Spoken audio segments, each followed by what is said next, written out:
Afternoon and welcome to Rubbin'Minds. My name is Isabella Adediji. Now, there is a very thin line between defamation and expressing yourself freely, freedom of speech. And over the past few months, years, with the rise of social media, we're beginning to see some celebrities push back when things are said of them that they don't agree with, and sometimes are complete falsehoods. Sometimes it gets even to court, and you find that the person starts to beg. Sometimes we even see it going as far as them getting imprisoned.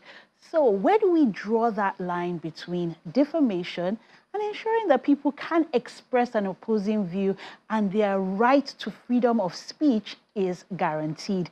Joining me on Rubbin'Minds is a lawyer, Wale Oshunde. Welcome to Rubbin'Minds. Thanks for having me. And I'm also joined by a media personality, Ria Abdul. Welcome to Rubbin'Minds. Thank you. Thanks for having me. So I'll start with you, Wale, and that would be in very layman's terms. Just break it down for us. What is defamation? Okay, so simply put, it is when you put out falsehood or, a wrong statement or anything that is wrong, about the other person out there, in such a way that it could definitely have a negative impact on how that person is viewed by third parties or by other people in the society. And it is of two types, or it is broken into two. It could be slander or libel. Slander is when you speak something, you say something about someone, For example, Mr. A is a thief. That is slanderous, And then it could also be libel if you write something, about someone. Mr. A is a thief, So basically, if you do anything that is capable of making the other person view that person that you have said something about, in a negative light, then definitely it is defamatory in nature. And, these are punishable elements under our laws in Nigeria. We'll get to that part. Absolutely. Thank you for breaking it down. I'm going to move to you, Ria. And in your work as a media personality, as a broadcast journalist, have you come across cases, instances where somebody starts off with maybe expressing a view and not realizing that this might be seen as defamation and maybe to trend? And what do you make of such instances? Because we see them come out, apologize and say, look, I'm really sorry, I didn't mean any harm, I just did it for the numbers. Adding to what he said, I think it's horrible when it comes to media personalities, because we suffer it the more. You see someone that has built their career, built their name, like they have a lot of integrity, and then someone will just come out and put something out there because they want to trend, because they want numbers on their blogs. And, when I saw the topic, I'm like, I feel like it's high time that people start suing. Because you can't get to a certain point in your life and someone from nowhere will just come out and put something that is not even you. We're not talking about trolling here. We're talking about saying something that would damage my career, bring down my integrity, all the hard work that I've done for a very long time. And it has happened to one of us in one way or the other, whether light, whether big, it has happened. So I feel like with me, I'm so on suing. I'm like, if you say something about me that is not right, thank God I have a lawyer right here.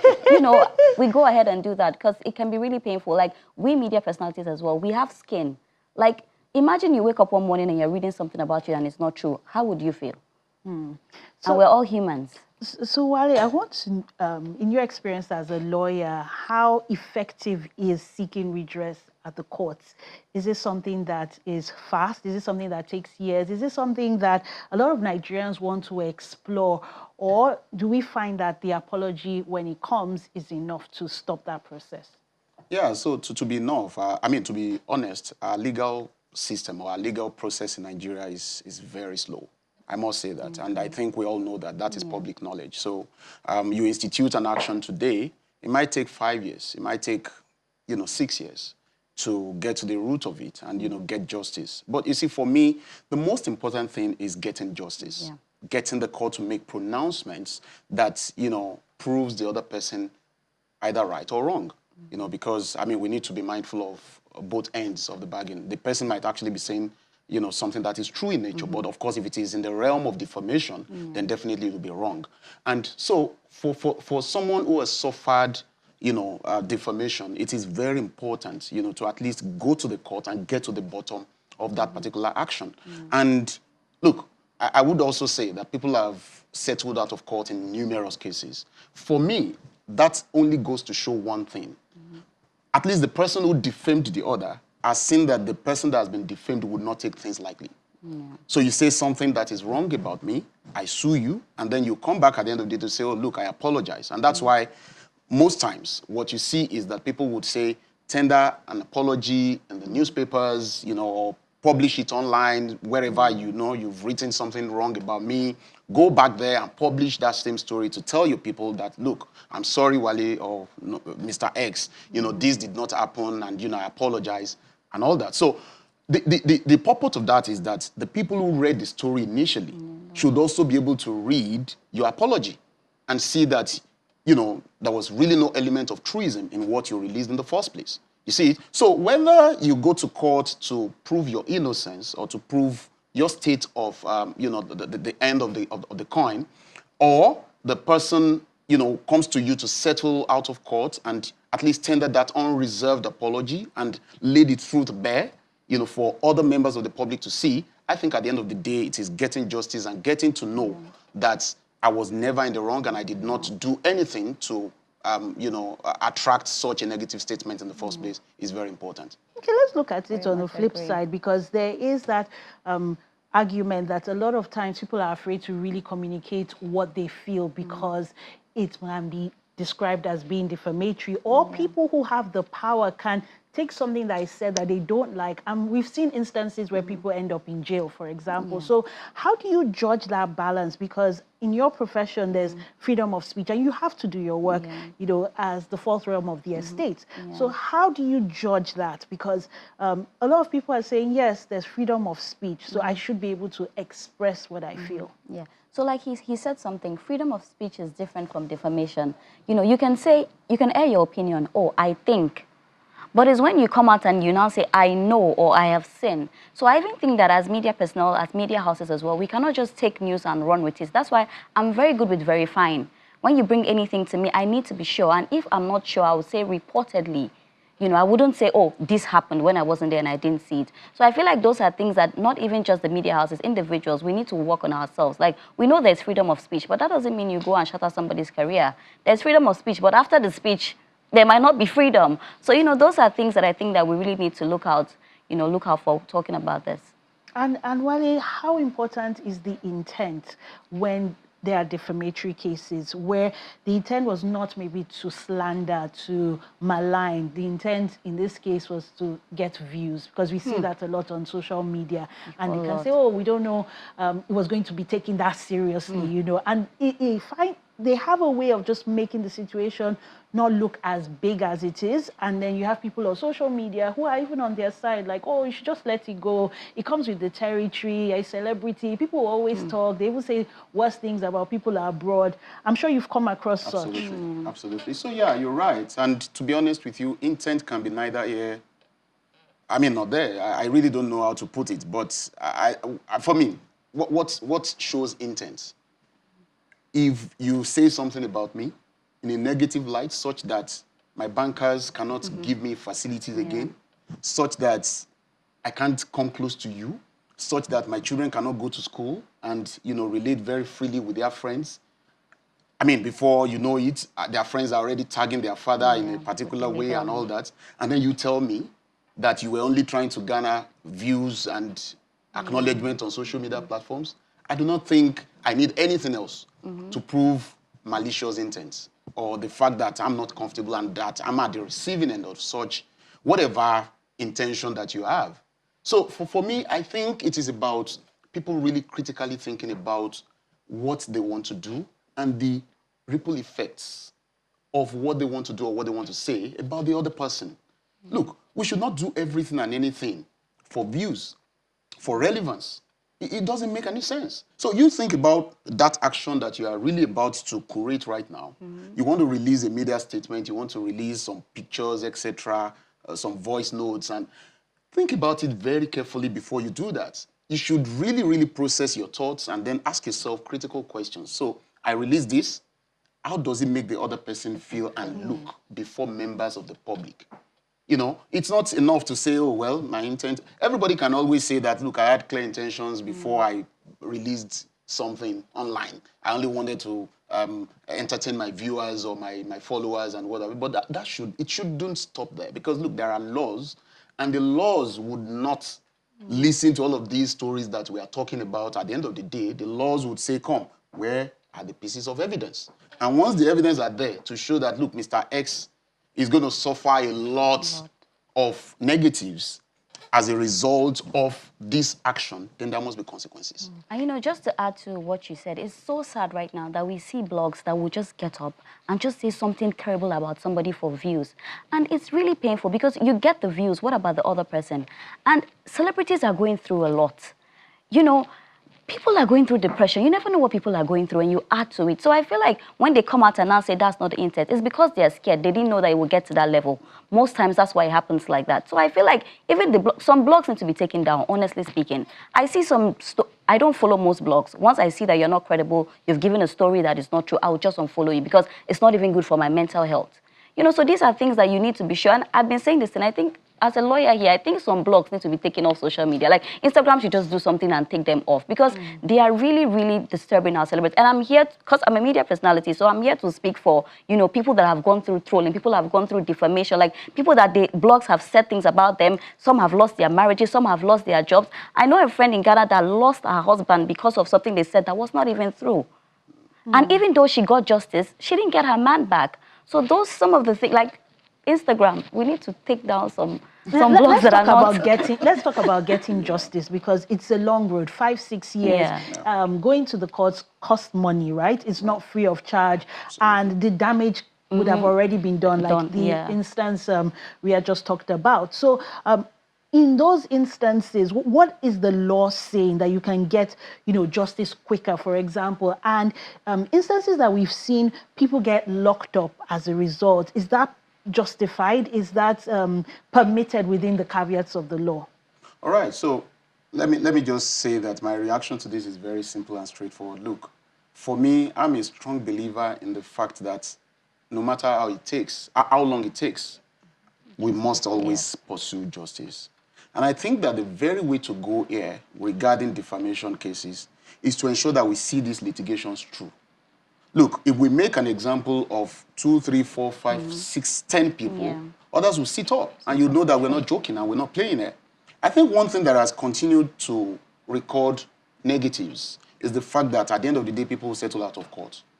As much as I'm an advocate of mediation and, you know, alternative dispute resolution mechanisms, you know, I also believe that we must continue to set examples so that people can see that certain things are wrong in the society. Look, and I give you a very critical example here. Look at Singapore. Look at China. You carry drugs, they catch you, you're executed. It's simple. So now people know that, look, if you go to some of these countries and, you know, you are caught with drugs, it is death sentence. So what's the law saying regarding defamation? Does it carry a jail sentence, for example? Oh, look, no, it carries fines and imprisonment. So definitely jail sentence is also a possibility, depending on the facts of the case. So there is really nothing cast in stone. But one thing that we know is that according to our laws, the criminal code, the penal code, even the cyber crimes act, etc., we know that there are punitive measures for people who are found wanting for defamation. So yes, you do this, you take the matter to court, the court would look at this matter based on its merits, and then of course make pronouncements in terms of, you know, judgment. So for me, there are a lot of possibilities, you know, to set examples and to make people know that this is wrong and it should be totally knocked out of the system and structure. Ria, are you for mediation, or do you think that we should make examples of certain people? I totally believe that we should make examples of certain people. Like, I believe that that is the only way this can work. Because I don't know if we can set an example here. There was one particular defamation that really got to me, and that was the Mercy Chinwo and the Nathaniel Bassey thing. And I'm like, that was just too much. Like, how can somebody do that? And I think, did they settle that off? I'm not sure where they settled it, but I wish that they bring that person out and teach the person a lesson thoroughly. And I feel like when that happens, I really agree with you. The settling out of court doesn't help at all because people feel like, oh, the matter will die is Nigeria. But when you bring somebody out, you deal with the person thoroughly. The next person will be scared to do something like that. So for me, I'm all about justice. I'm all about going to court, finishing it. If the person deserves jail term, go to jail for what you did. Like, for every action, there's a responsibility. And if the responsibility is jail term, I don't even think fine should work. I feel like if you do anything like that to me, I would not, you go to jail. So for me, like, you know, that's what I feel. So do we have any cases that have actually resulted into someone going to jail? Any examples, any scapegoats that you feel this has happened and it has now set maybe the precedents for other cases, and then lawyers can even build on that and say, well, this happened here and this is what you're facing before the settlement out of court happens? Oh, of course, I'm sure if we research the laws properly, you know, and case laws especially, I'm sure we would find cases and examples in there. You know, like I said, the only thing that I know is that, look, we've also had a lot of examples of settling out of court, etc., you know, and all that. The one that is very popular and that comes to mind right now is the Bola Tinubu and dark communications, you know, matter. I think that was around 2015 or so, 2014, 2015 or so. It was eventually settled out of court, you know. The now president, of course, sued the media outlet, you know, for saying, look, you released something and this is not really true about me, is, you know, defamatory in character and nature, etc. And then they took the matter to court, but of course, it was eventually settled out of court. So I know for sure that, look, people institute actions on a daily basis, you know, well, maybe not say on a daily basis, but on a regular basis, you know, to definitely tell a positive story about themselves and then to let the whole world know that people have attempted, you know, to defame their characters. So, and I know that, of course, if you go to court, justice is there. Look, it might be slow. It might be but slow, definitely but it's there. Yeah. And that's all we can take on this segment. Thank you so much, Wale Oshunde and Ria Abdul, for your contributions. Thank you so much. Thanks, Ria.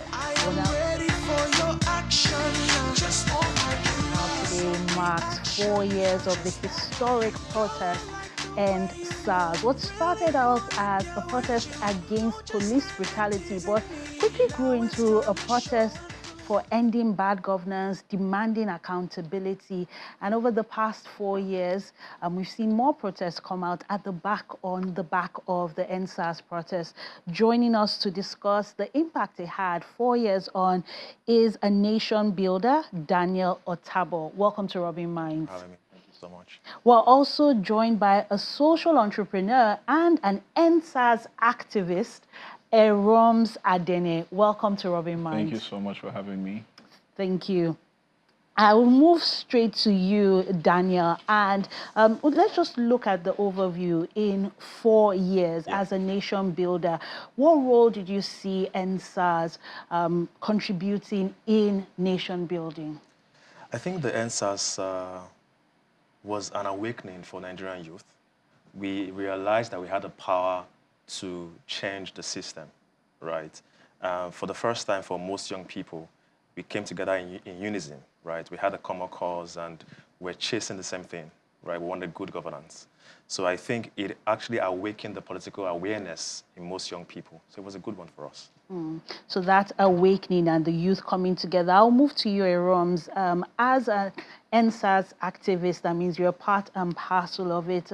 Can you just share your experience briefly for those who are not aware, to hear directly what you went through during those protests? Okay, so the protest was, first and foremost, it was amazing, right? Seeing young people come together, you know, there was no tribalism, there was no you're of this religion, you're of that religion. It was amazing. And, you know, for someone like myself and a couple of hundreds of other people who slept at the protest ground, right? We slept there for days. We were literally holding the fort, right? So when people come in the morning, we just continue from where we stopped. Then, you know, just freshen up in the morning or afternoon when people have come, but we're sleeping over and doing this, you know, back to back. So I had the opportunity to watch the protest grow from Alausa, right, till it went across the whole country. And it was really encouraging, truthfully encouraging. Then the abduction happened, which a lot of people know about. I was abducted because I was heavily involved in the ENDSARS protest. And according to what they said, we were calling for ENDSARS Part 2, which in itself is literally our civil rights. But I was abducted because of that, picked up from my home, locked on the ground, taken to different places just because we spoke up. And I mean, we are here. We're still speaking up. I'm going to move to our third guest who is joining us via Zoom, a barrister and the founder of Hope Beneath, I beg your pardon, Funke Adeoye of Global Rights. Funke, welcome to Rubbin'Minds.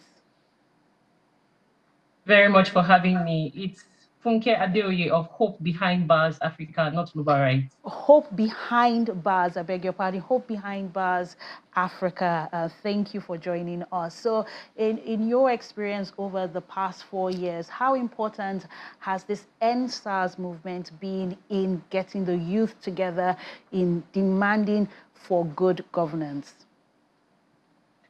I would say that ENDSARS went a very long way in awakening young people in Nigeria about the need to be part of the governance processes. We can look at everything that has happened post-ENDSARS. There are the issues around whether the reforms we were asking for as young people has been met. And there are issues around what has happened in terms of movement building, youth activism, and even political apathy.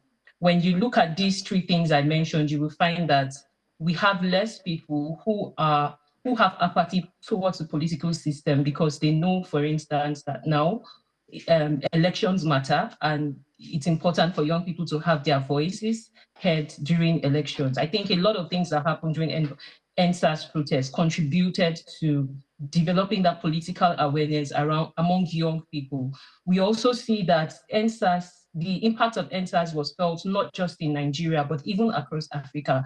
Take, for instance, the movements that arose in Kenya this year, where young people came out speaking against the tax reforms that had happened in Kenya. A lot of the movement building, a lot of the organization that happened in Kenya is as a result of the successes of the ENDSARS protest. So we're seeing that influence on the continent, and it's not just in Nigeria, but we're getting youth across Africa to come together as Nigeria as a case study, the ENDSARS, that you can use protest as a way to engage governance. I will move to you, Daniel, and I want us to look at the impact, because it's one thing for us to come together, but how many of the demands, because there were very specific demands, have been met, and how effective has this protest been in ensuring that we have even better representation, youth representation? For example, we have leaders that are accountable. Well, I would say that most of the reforms are still in progress. I wouldn't actively say that they've done A, B, C, D, and it's all working for us right now. I would say that they're still in progress, right? As it concerns youth representation, that still is still in progress, okay? But I think what's important for me is the fact that, like she rightly said, most young people are not aware of their responsibility to build the nation, right? Most young people are not saying to themselves, we saw what happened 4 years ago. We saw the power of unity. We saw the power of one voice. We saw the power when young people say to themselves that they're fed up with bad governance, right? And if you look at it very well, we had one of the highest voters registration after the ENDSARS protests, right? Young people came out to say they wanted to cast their votes. They got their PVCs. They went out to vote. You know, the election is a different story entirely, but essentially young people came out to say they wanted to get their PVCs. And at the back of that, we saw a new candidate come, and then he had like young people backing him during the last election. So yes, it's awakened the minds of young people, and it has helped to just galvanize more people to say you have to be responsible for the outcome of the Nigerian system. I'll move to you, Rams. When it comes to protesting, that's one form of demanding accountability. But beyond protesting, what else should the youth be doing to ensure that they get those answers, to ensure that the reforms happen, to ensure that leaders are held accountable? Okay, yes, you're very correct. Protesting is one way, one effective way. Another effective way, for example, like here I just mentioned, is coming out to vote. You can't protest for 4 years, and then when it's time to vote in good leaders, you're nowhere to be found.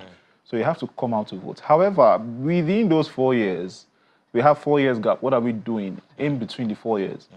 Some of the things we can do, which is currently what Abenol, my organization, is doing, we sensitize young people about the elections that will be held. For example, we have local government elections coming up in Lagos State next year, July.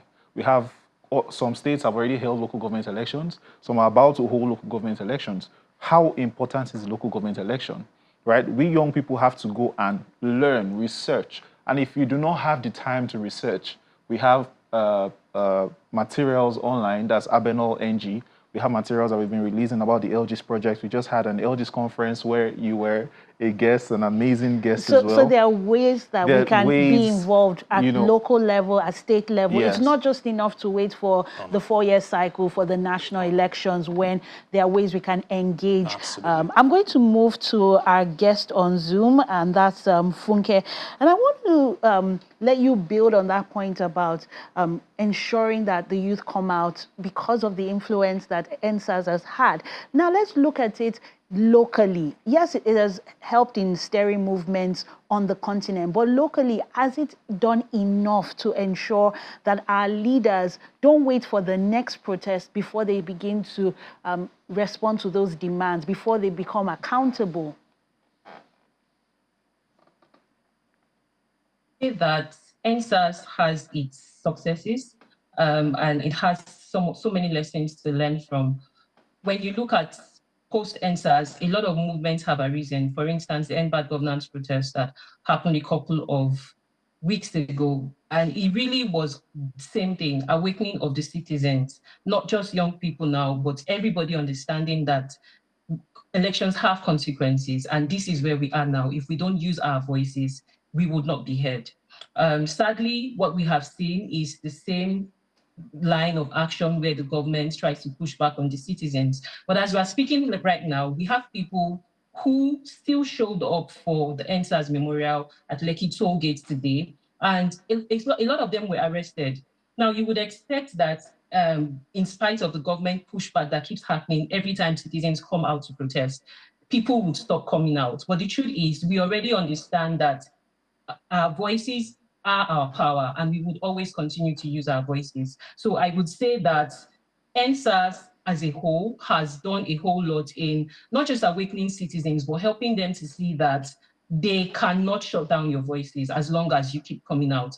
And also the other part of my response would be to say the government has a lot to do in returning the trust of the people back, because a lot of promises were made post ENDSARS, but the question is how many of them have been respected? This year, the ECOWAS court released a judgment with respect to ENDSARS, saying that indeed the Nigerian government violated the rights of citizens and they needed to go back to investigate the situation or what happened October 20th. But as of today, nothing has been done about it. So I think one of the most important things we have to do now post ENDSARS is looking at those promises that were made and asking ourselves, how far has the government gone in keeping to its promises? Yes, they disbanded SARS immediately, but in my space, I work with people who daily are being victims of police brutality. We get lawyers to release them from arbitrary detention and all of that. And I can tell you for free that even though SARS has been disbanded, we still have lots of issues around police brutality, extrajudicial killings still happening, bribery, extortion, even on the media. If you go to the media today, you would see lots of those things. So I think for us, it's important that we ask ourselves, how do we continue to hold the government accountable to those promises that were made 4 years ago? And what can we as citizens do other than using our voices, other than coming out for elections? Can we begin to engage international human rights systems, just like what has happened at the ECOWAS courts, and issues around that? Thank you for that. I'll move to you now, Daniel. And this is now looking at the judiciary, building on what she has said, because we still have cases, we still have instances of, for example, we have a journalist who was a victim of ENDSARS, and till now, 4 years later, the family is still asking for answers. And only just recently was there a case, and they've launched a full-scale investigation. How can we ensure that it doesn't even take this long, and when it does finally happen, that justice prevails? So that's a very interesting question, because when you look at the judicial system in Nigeria, you almost do not have any hope or trust. You don't trust the system. It's quite unfortunate because you would think that the judiciary is the last resort of the common man, but that's not the case, right? So we need to have a general overhaul of the judicial system.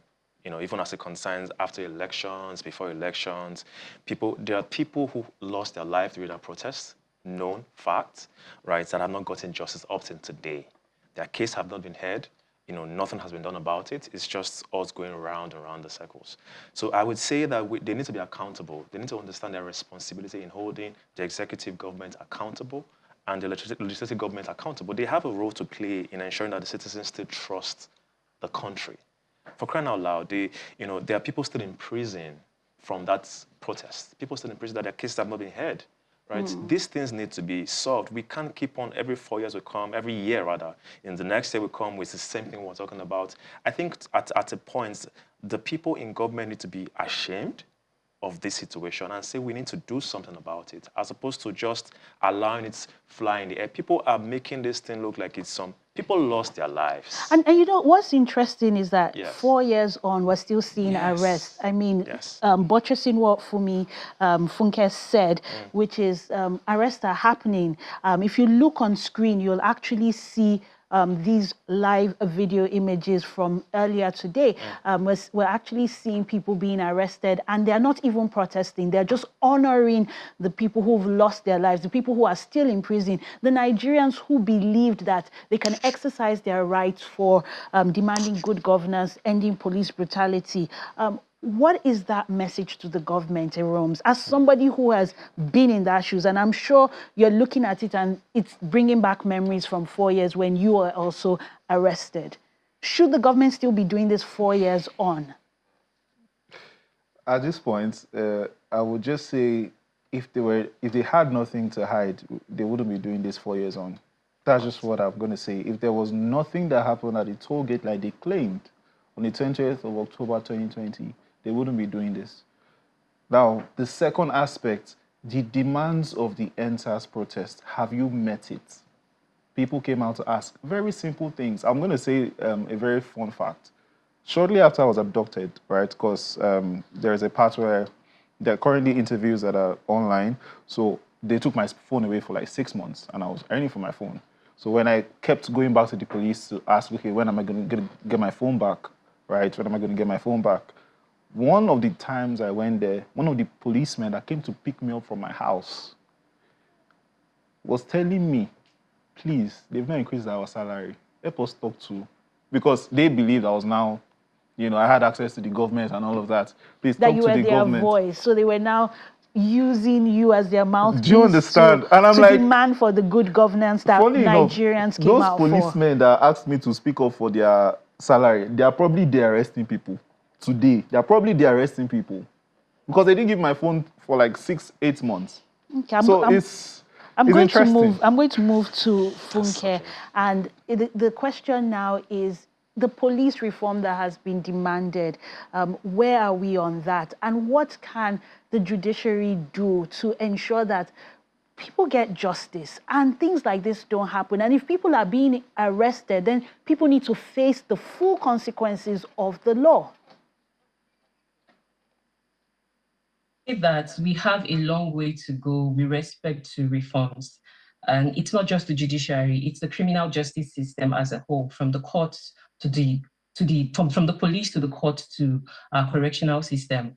One of my favorite part of the 1999 Constitution is section 14 sub 2, which says the security and welfare of the people shall be the sole objective of the government. Is about the shortest phrase in the Constitution.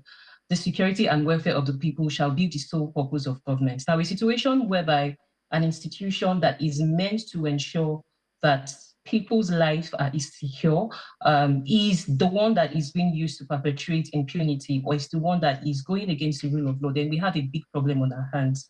Now, when you look at some of the promises that were made by the government started the ENDSARS panel. To date, we don't really have anything that has any major thing that has come out of the ENDSARS panel.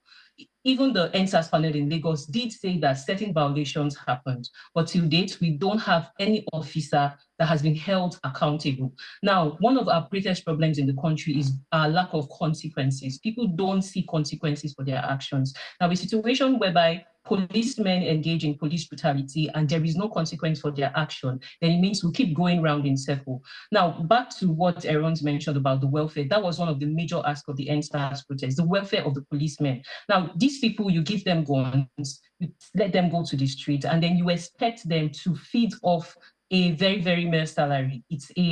It's really like an anomaly because we'll not get anything out of it. So I would say that it's important we have an overhaul of the Nigerian criminal justice system. And where to start from is to start from our history. When you look at the policing architecture in the country as it is right now, when you look at the history of the policing architecture, it is a child of colonial constructs. It was set up not to protect lives and property, not to secure the people. It was set up to protect the regime in the government at the time. This was in the 1990s, in the 1929 or thereabouts, after the Aba women riot.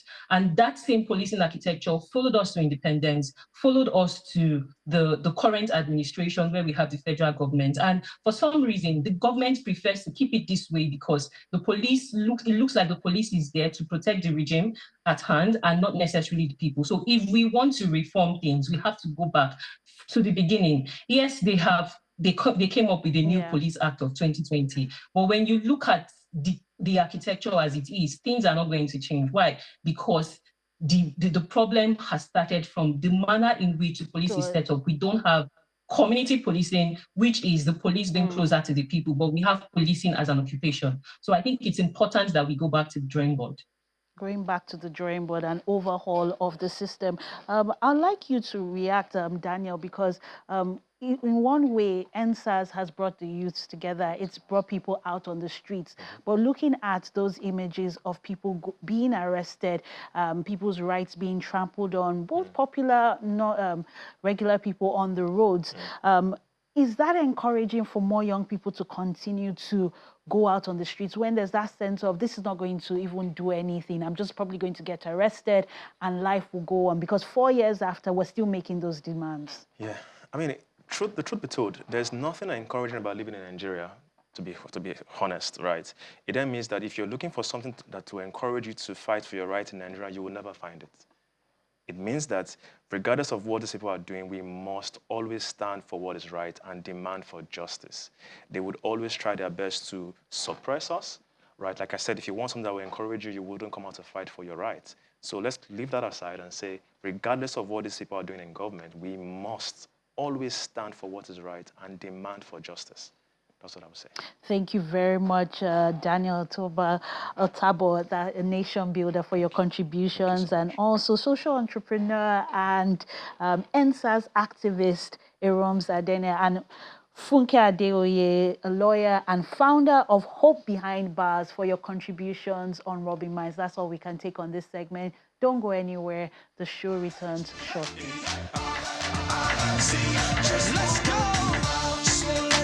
Now, the virus has been going around is the hunger virus. Nigerians across the country are finding it hard to afford basic meals, food necessities. Food insecurity is on the rise, as we've seen prices of basic food commodities double, triple, quadruple in a matter of months. And what is the solution to this hunger virus? To discuss this, I have with me a social innovation expert in the person of Biola Adebajo. Welcome to Rubbin'Minds. Thank you very much. Now, we know about this hunger virus. We know about how it's becoming extremely difficult for Nigerians to afford things. There was a time that here on this show we're saying 40,000 was too much for a bag of rice. Now, 3 times that amount. We're looking at bags of rice over 100,000 naira. How is the everyday Nigerian expected to afford quality, nourishing meals? I mean, it's crazy. It's crazy. It's appalling. People are really, really hungry. I don't know if you have an idea how bad it is out there. governments are saying they are doing their best. You know, they continue to do what they are doing. But it is time for us as a people to start thinking of what we can do for ourselves, right? I mean, it's high time we stopped complaining about government, you know, this and that, but let's see what we can do, basically. And when you look at these prices, yes, minimum wage has increased, but it hasn't increased at the same rate as some of these prices have increased. Now, what are some of those local solutions? You're saying on a local level, what I can do, what you can do. What are you doing? Okay, so we started Inspire Lagos Food Market to cushion this effect, to answer the call of the people, to see what we can do as a people, right? So basically what we are doing is a 50% food subsidy market. And we are going to all the local governments in Lagos. We're focusing on Lagos for now. We're launching soon in other states. But in Lagos, we're going to all the local governments, one at a time. So and how does that work? Is it every week? Is it every month? Is it every day? Okay, so it's designed to be every week. You know, we're looking at Saturday or Sundays. We are at one local government or the other. So we basically collect from people, you know, VIPs, philanthropists, companies, people that can afford, you know, and we take it to the market for people that cannot afford to feed anymore. Thousands of people come to our markets to shop at 50% subsidized rate. So we actually bring our vendors in. You know, we don't have to buy anything. We just bring in vendors that are selling, and then we cover the half. You know, people come to shop at 50%. They buy at half the retail price, the local market price, and we cover the rest of the half. Can you give me an example of these prices? Say gari, beans, Yes. Rice, things Yes. that are consumed regularly. How much is it now Okay, when you speak to those vendors? yeah. And the 50% comes to how much? Okay, so rice, for instance, it's generally sold at 7,000 now. Sometimes it goes as much as 7,500, 8,000. But That's at for our a market, paint. yes, for a paint, Yes. you know, a paint bucket. But at our markets, we sell at 3,500, 3,500, 3,600, 3,700. Thereabouts. And for beans is as expensive as anything right now. I mean, it goes 13,000, you know, and we sell at 6,500. So a lot of people come in to shop. And yam goes as bad as 4,000 now. So we sell at 2,000, sometimes 1,500. You know, and we also have vegetable oil. We have palm oil. We have chicken, which sells for 5,000 popularly out there, but we sell at 2,500. Yes. So how does it work? Is it a voucher system? Is it a different currency that is used? Do I just come with my money or an ATM card and I'm able to purchase? And so how are you able to monitor? How it works is that, you know, when you come in, you register. You know, we have a registration system. We don't joke with data. That's how we can measure our reach, basically our impact. So after registration, we have our bank presence, you know, at the market where you go to and exchange the cash that you bring for our own cash. We have so you have your own currency, okay. Exactly. So you exchange, if you bring your 10,000, you change it to our own 10,000. If you had brought we actually have a limit. You can't come into the market and bring like 100,000 and buy everything. You know, if we do it that way, it won't go around. So how do you ensure it's the right people that get it and it's not maybe other traders coming to buy to resell, but it's actually the people who need it, the people who are hungry? So we don't, most of the time you can't get more than 20,000 naira. You know, the other markets we had 20,000, depending on our budget. You know, so if for instance we have like 50 million naira for a market, it means that the whole market itself is worth about 100 million. Right? And it means that 50 million, if we say, okay, we want to cater for like 2,000 people, it means when we divide it, we get maybe about 25,000. It means that each person cannot shop more than 25,000. And don't forget that that gives them as much as 50,000 naira worth, right? Yeah. So most of our market is 20,000 or 15,000. So you exchange, you know, you get our own 15,000. You go into the market and buy whatever you want. Now, if you choose to use your own 15,000 and buy what you want to go and resell, I mean, it doesn't make sense because when it's such you a small resell, amount, and that is to cater to your own household, to your family. exactly. Now, you mentioned earlier that you get monies from philanthropists. Yes. How are you able to sustainably fundraise? So, do you have grants in place? Are there people who donate on a regular? Is government involved? Tell us about your revenue model. Basically, if we have governments involved, it will be the local governments. We approach the local governments, and they also want to take care of their people. And then we get there and we say, okay, people are bringing 50%. We are bringing 50%, but join us, you know, in bringing this 50%. So we divide maybe 25, 25. Do you understand? So the local government brings 25. We bring 25 because we have sponsors and people that we approach to bring some donations. And so you've actually seen the local government put money aside? Yes. So far, we've had like 2 local governments, and we are approaching more, and they're responding well. And even without the local government, we still go to the market because we have companies. In fact, just yesterday, a company had pledged 5 million naira, you know, every month, just so that we can keep going to the market. And of course, we're getting more, we're approaching more companies. This is the time to, you know, all come together and see what we can do for ourselves. Yeah. I had never heard about it. So how do you create awareness? Are you using the local government to create awareness in the community? And how can people find out when the next market is? Okay, so if we go out there and say markets at this social local government, we'll have a lot more people than we plan for. In fact, many people will come from other local governments. So what we do is within a local government, we advertise. We don't advertise to, you know, like everywhere when we are planning to feed only a local government. So we advertise within the local government. The local government council, you know, reaches out to their people. We have banners here and there. We have flyers, days to the market, so that a lot of people can come from within that local government. Yeah, it's always beautiful to see that synergy where private sector is working with the government to ensure that the needs of the people are met. Exactly. Thank you so much, Biola Adebajo, for being our guest, and all the best as you expand this from local government to local government and also across Nigeria. That's all we can take today on the show. My name is Isabella Adediji. Do join us again, same time, same place next week. Have a great afternoon.